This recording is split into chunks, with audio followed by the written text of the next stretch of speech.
So, receiving a rejection letter, is that the end of your writing career?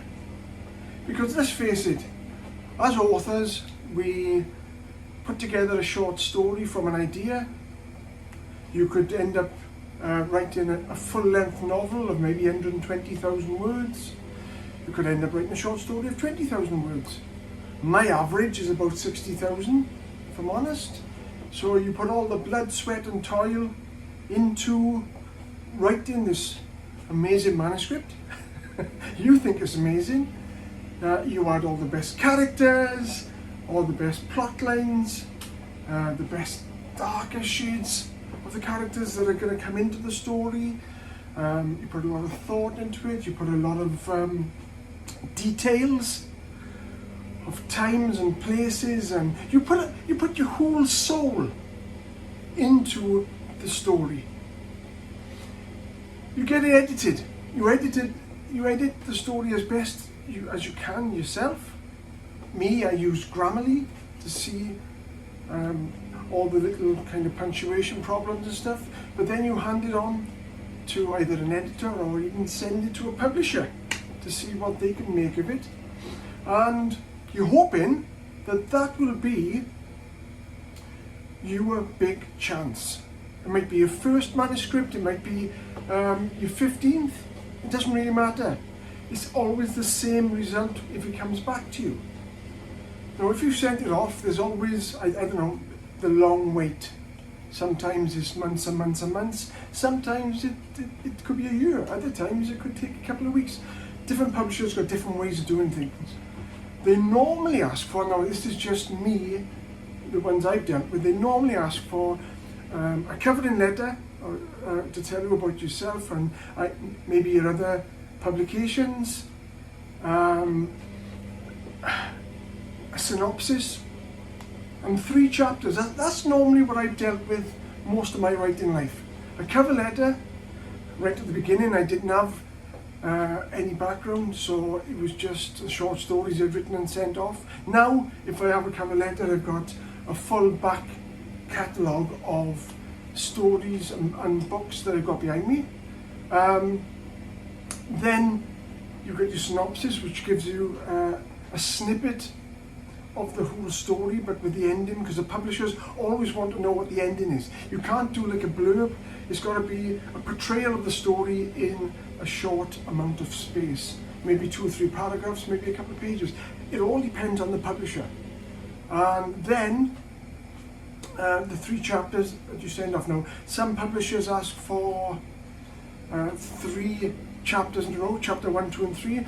Others ask for random chapters. It just all depends. Different publishers want different things. And you send it off with all the hope and love and attention and the intense waiting.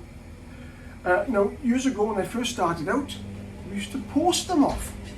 And when you used to post them off, it used to cost you a lot of money with envelopes. It used to cost you a lot of money with A4 paper, because you had to print it all. It used to cost you postage. And you had to send an envelope with it, so that when you had an envelope back, you knew that it was a rejection letter. And that's what this video is all about, rejection letters. They are horrible. They're horrible now. They were horrible back then. I mean, I was writing stories in 2004, 2003, up to now. And it doesn't get any easier. When you get a rejection letter sent back to you, or by email these days, it used to be, like I said, by letter through the door. Now it's by email. It could be 6 weeks, 6 months, a year, a couple of weeks. Is it the end? No, of course it's not the end. The end is when you don't want to do it anymore. It does knock the stuffing out of you. It always knocks the stuffing out of me, even to this day. I still hate getting rejection emails from publishers because it feels like you failed. But that's only one publisher. There are thousands out there. They might not like what you've got. The next 10 may not like what you've got. But there's always that one publisher that does like what you've got. And they want to see the rest of the chapters. And they may love the rest of the chapters, and they may want to publish. And that's the big thing. That's what we all want. We want to get published. We want to get it in paperback. We want to get it in hardback, ebook, audiobook. We want to get it made into a film or a series. And if you keep on persisting, keep on pushing, it may work for you one day. You may get lots of rejections. I have literally got a box on top of my wardrobe in my bedroom with hundreds of rejections. But I kept on pushing through. And the one thing that kept me going was my wife. Whenever I was down and said I can't do this anymore, she was there pushing me on.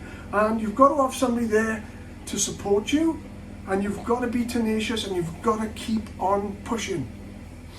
There you go. Write, write, write, send off, send off, send off. Just fight through the wind and gales of all the rejections until you find the publisher you want and the publisher who loves your stuff. Thank you for watching this. I'm Colin R. Parsons, Jake Ridge for adult fiction, Colin R. Parsons for children's fiction. If you want to drop a comment or subscribe to my channel, I'll be really happy. Thank you very much, and we'll talk soon.